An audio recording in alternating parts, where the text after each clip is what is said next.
खबर सीमांचल के सभी साथियों का बहुत बहुत स्वागत है। इस वक्त हमारे साथ कोचा धामन के मौजूदा विधायक और जेडीयू प्रत्याशी मास्टर मुजाहिद आलम साहब हैं और आज चुनाव प्रचार का दिन खत्म हो चुका है। 7 तारीख को लोग मतदान करने जाएंगे।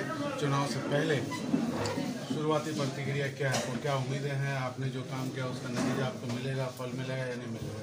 सबसे पहले हसन जावेद साहब, आपका बहुत बहुत शुक्रिया और पूरी आपके खबर सीमांचल की टीम का भी बहुत बहुत शुक्रिया।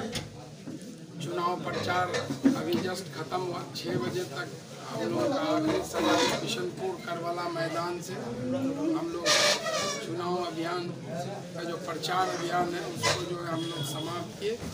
फिर जो हमारे कार्यकर्ता अपने गांव मोहल्ले में जाकर जो है जो भी लोग इधर उधर है वोटर लिस्ट है उसको बांटना, बूथ कमेटी। आपके पॉलिटिकल करियर की शुरुआत इसी जगह से होती है और इसी जगह आप हर चीज़ की शुरुआत करते हैं, तो आज आप ये कहना चाहेंगे अपने वोटरों को कि आप मतलब क्या रुझान है उनका, जनता का क्या रुझान है? दावा कर सकते हैं इस स्थिति में है आप कि आप जीत की हैट्रिक लगाएंगे?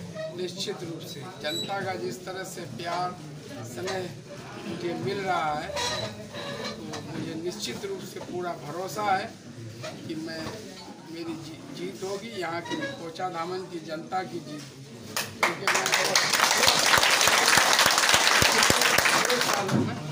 मैंने कोचा धामन के अवाम के सुख दुख को अपना सुख दुख समझकर हमेशा उसके लिए खड़ा होने का काम किया। और जहाँ विकास का मामला, सड़क, पुल, पुलिया, बिजली, बिहार के किसी भी विधानसभा से इसका कोई कंपैरिजन नहीं है। ये एकलौता विधानसभा है कि जहाँ बिहार सरकार एमएलए द्वारा 155 करोड़ का रोड, 100 करोड़ का रोड, इंजीनियरिंग कॉलेज 80 करोड़ से, माइनॉरिटी रेजिडेंशियल स्कूल, इतना सारा स्कीम जो है विकास का काम जो यहाँ चल रहा है। लोग ये कहते हैं या फिर आपने ये चैलेंज भी किया था कुछ दिनों पहले कि बदला और बदहाली की बात कोई भी कहीं पे भी कर ले, कोचा धाम जिनमें अगर दम है तो वो कोचा धामन में आकर के विकास की बात करके दिखाए। इसके पीछे क्या लॉजिक था? लॉजिक ये है कि हमने काम किया है, काम दिखता है, काम बोलता है। यही वजह है कि बैरिस्टर असदुद्दीन अवैसी साहब जब बहादुरगंज जाते हैं तो वे विकास की बात करते हैं कि यहाँ विकास नहीं हुआ है।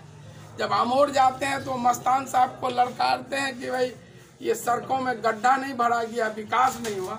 जब कोचा धामन आते हैं तो यहाँ हिंदू मुसलमान की बात, एनआरसी की बात करते हैं। तो उनका सीमांचल के अलग अलग क्षेत्रों के लिए एजेंडा अलग है। 2015 में वो आए थे, कुल 22 दिन कोचा धामन में कैंप किए थे। कोई ऐसा गांव मोहल्ला नहीं है जहां वो सभा नहीं किए थे। पूरा रोड में उनका रोड शो हो रहा था, तो वो फ्लॉप कर गया। तो इस बार वो नया टेक्निक अपनाया है तो हेलीकॉप्टर उतारने का। तो आप देख लीजिए कि कोचा धामन में कितना बार वो हेलीकॉप्टर से उतरे, बहादुरगंज में कितने बार उतरे, ठाकुरगंज में कितने बार उतरे, अमोर बैसी में कितने बार उतरे। तो इतने बार यहाँ उतरने का मतलब है कि यहाँ की जनता का मुझे समर्थन है, उसका प्यार मेरे साथ है कि उन्होंने अपना ये मकसद बना लिया कि इस बंदे को हर तरह से हराना है। चुनाव में आपसे लोगों को कॉन्टेस्ट है या आपका किसी से है? मेरा किसी से कॉन्टेस्ट नहीं। तीर जो चला है तो बस चलता है, बस लालटेन भी बुझ गया। और पतंग जो है आज जो जैसे ही अवैसी साहब बागडोगरा से जो है फ्लाइट हुए हैदराबाद के लिए, पतंग भी उड़ गया। जाते जाते सोंधा की सभा में जो उनकी आखिरी सभा थी, वहाँ पे आपके पुराने हरीफ जो अब चुनाव अमोर से लड़ रहे हैं, वो आपके बारे में कई आपत्तिजनक टिप्पणी कह रहे हैं, तो उस पर आपकी क्या प्रतिक्रिया? वो कहेंगे न, उनको दर्द सता रहा है कि 2014 में वो चुनाव छोड़कर भाग गए, 2015 में बुरी तरह हार गए, 2019 लोकसभा चुनाव में तीसरे स्थान पर रहे। कोचा धामन के विकास, मेरे काम को देखकर वो हिम्मत नहीं जुटा पाए कि हम कोचा धामन से चुनाव लड़ें, इसलिए बगल के विधानसभा चुनाव का उन्होंने चुनाव किया। और एक बड़ा दिलचस्प बात यह है, नीतीश कुमार की सभा में जितनी भीड़ आपके यहाँ हुई, मतलब आपके विधानसभा क्षेत्र में जानकारों का ये कहना है कि इतनी भीड़ कभी नहीं हुई थी, और लोगों का ये भी मानना है ये भीड़ कहाँ से आ गई, जबकि लोग नीतीश के नाम से चिढ़ रहे, ऐसा अफवाह मार्केट में उड़ रहा था। तो ये करिश्मा कैसे हो गया? ये नीतीश कुमार ने जो काम किया है, जो अफवाह फैला रहे थे ये लोग, विपक्ष के लोग, कि एनआरसी लागू हो जाएगा, मुसलमानों को भगा दिया जाएगा अगर जेडीयू को वोट दो, जबकि जेडीयू की 15 साल से हुकूमत है, 12.5 साल बीजेपी के साथ हुकूमत है, जहाँ एक मुसलमानों पर एक डंडा नहीं चला कि इतना आपसी भाईचारा, सद्भाव, प्रेम यहाँ हिंदू मुसलमान पूरे देश में नहीं है। जब नीतीश कुमार ने मंच से कहा कि कौन भगाएगा, किसकी हिम्मत है कि भगाएगा, एनआरसी का तो सवाल ही नहीं, जबकि 2020 के विधानसभा सत्र में, बजट सत्र में 25 फरवरी 2020 को विधानसभा से ये प्रस्ताव पारित हुआ सर्वसम्मति से कि बिहार में एनआरसी लागू नहीं होगा, एनपीआर 2010-11 के तर्ज पर होगा। और जो है जब यही मांग जो हमारे जो उलमा मौलाना वली रहमानी साहब की सरपरस्ती में 13 उलमाओं की तंजीम 20 दिसंबर 2019 को उनके एक अन्य मार्ग में 1.5 घंटे तक वार्ता हुई थी, मैं भी उसमें मौजूद थी। यही मांगे थी एनआरसी, एनपीआर, सीए, और जो अभी बिहार में सीए के खिलाफ प्रोटेस्ट हो रहा है उसमें प्रशासन का जो दमन नहीं होना चाहिए, लोगों को टॉर्चर नहीं कर, क्या किसी भी यहाँ पर प्रोटेस्ट करने वालों पर कोई कार्रवाई हुई? और जहाँ से हैदराबाद से जो अवैसी साहब आते हैं, टीआरएस से उनका गठबंधन है, उसकी सरकार है, वहाँ इमरान प्रतापगढ़ी तक को भी अरेस्ट किया गया कि वो सीए प्रोटेस्ट में उनको जाने नहीं दिया गया, बहुत सारे ये सब के। और वहाँ जो सबसे बड़ा प्रोटेस्ट हुआ 10 लाख मिलियन मार्च, वो भी सरकार ने परमिशन नहीं दिया, और वो जो है हाई कोर्ट से परमिशन लेके तब वो सीए के खिलाफ मिलियन मार्च। तो इन लोगों के कथनी और करनी में फ़र्क देख लीजिए। एक तरफ ये बोलते हैं कि ये बीजेपी से इनका गठबंधन है, और अपने मायावती से कर लिए, टीआरएस से गठबंधन कर लिए। मायावती का सीए आपको आर्टिकल 370 ट्रिपल तलाक पर क्या स्टैंड है, टीआरएस का क्या स्टैंड है? अभी मायावती ने जो है राज्यसभा चुनाव में क्या घोषणा किया?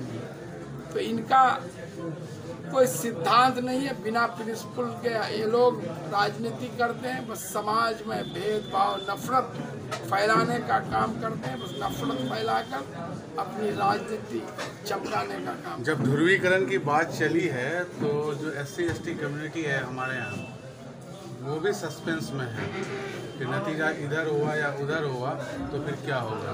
इस तरह की अफवाह मार्केट में चल रही है। वो सब अफवाह विरोधियों द्वारा। आप सारे लोग आप जो है पूरी तरह से गोलबंद हो चुके हैं। आप कहीं भी जाएं, मैं गांव में मैं जाता हूं, लोगों का जो रिस्पांस प्यार मिलता है, चाहे वो SC/ST का हो, दलित का हो, ऊंची जाति का हो, नीची जाति का हो, अल्पसंख्यक समुदाय का है, इसी से ये लोग घबरा गए हैं। सोशल मीडिया में ये बड़ा मतलब पॉपुलर टर्म है, तेजस्वी की लहर चल रही है, लेकिन कोचाधाम में ऐसा कुछ नहीं हो रहा, यहाँ लहर मास्टर मुजाहिद की चल रही है। ये इस बात में कितनी सच्चाई है? बिल्कुल सच्चाई है कि मैंने पिछले 6 सालों में कोचाधामन के सारे 6 लाख अवाम को अपना परिवार, रिश्तेदार मानकर, उसके सुख दुख को अपना सुख दुख मानकर काम किया है। तो जनता का जो मुझे प्यार मिला है, तो इसी से जो है मुझे एनर्जी मिलती है, उत्साह मिलता है, और मैं पूरी ताकत के साथ और काम करता हूँ और अपने अभियान में जुट जाता हूँ। कुल मिलाकर के ये उम्मीद कर रहे हैं 7 तारीख का दिन आपके नाम होगा, 7 तारीख का दिन आपके नाम होगा, कुल मिलाकर के ये आप उम्मीद कर रहे हैं? इंशाअल्लाह। जिस तरह से सभी जाति धर्म के लोग गोलबंद हुए हैं कि कोचाधामन में नफरत के जो है चिराग नहीं जलने देंगे, और जो हमारा सांप्रदायिक सौहार्द है, सभी जाति धर्म के लोग हम लोग एक साथ मिलकर रहते हैं, सभी लोगों ने ये आहद कर लिया, सब लोग मास्टर मुजाहिद बनकर इस जो है अभियान को आगे बढ़ा रहे हैं। और 7 तारीख को 6 बजे जब वोटिंग शुरू होगा, उस वक्त तक न पतंग बचेगा न लालटेन कहेंगे। ये पूरी उम्मीद है आपको। चलते चलते जनता से क्या अपील है आपकी? जनता से मेरी यही अपील है कि हमें सांप्रदायिक सौहार्द बनाए रखते हुए हमें कोई भी आपत्तिजनक काम नहीं करना है। हमारे जो भी साथी, जो भी बुजुर्ग या किसी जो बहके हुए हैं उनको के लोगों में गलत चीज़ डाल दिया गया, आप उनसे मिलकर उनके जहन को क्लियर करें। जब उनके जहन से चीज़ें क्लियर हो जाएंगी तो वो मास्टर मुजाहिद को छोड़ के किसी को वोट दे ही नहीं सकते। अभी आपने देखा हाफिज शाहजहां कि जो है वो MIM में कितने दिनों से लगे हुए, जब उनको खुद लगा कि भाई ये लोग बोलते क्या हैं करते क्या हैं। हर दिन अभियान के अधिकांश लोग शराब और शबाब में डूबे रहते हैं। इनको कौम मिल्लत का बारा सिर्फ इनका ये जुमला है, ये सिर्फ जो सभाओं में ये बोलते हैं कौम और मिल्लत, कौम और मिल्लत से कोई मतलब नहीं। अपनी राजनीतिक जो है चमकाने के लिए ये उनका फंडा है। आपने एक मतलब आरोप लगाया था कि वोट कटवा है, जिसको लेकर के किशन की हर एक सभाओं में ओवैसी साहब को सफाई देनी पड़ी है, ठीक है? तो निश्चित रूप से वोट कटवा है। वो जिसका डर दिखा रही है कि बीजेपी का जो डर दिखा रही है, तो भाई आप न यहाँ सत्ता के लिए लड़ रहे हैं न विपक्ष के लिए लड़ रहे हैं। 20 सीट पर चुनाव लड़ रहे हैं आप जो है, तो क्यों चुनाव लड़ रहे हैं? आप जो बोल रहे हैं कि हम सेकुलर हैं, तो फिर आप सेकुलर वोटरों का क्यों वोट? आप 243 सीटों से चुनाव लड़ते कि हम सरकार बनाने के लिए चुनाव लड़ रहे हैं, तब बात समझ में आती। आप बोल रहे हैं कि हम जो है कम्युनल फोर्सेज को रोकने के लिए हम चुनाव मैदान में हैं, तो उससे क्या कम्युनल फोर्सेज को तो मजबूती ही मिलेगी। उनकी बातों से जिन बातों का वो जिक्र करते हैं, उससे तो एक कम्युनिटी के अंदर भी जो है भावना जगती है और उससे जो आपसी भाईचारा खतरे में पड़ता है।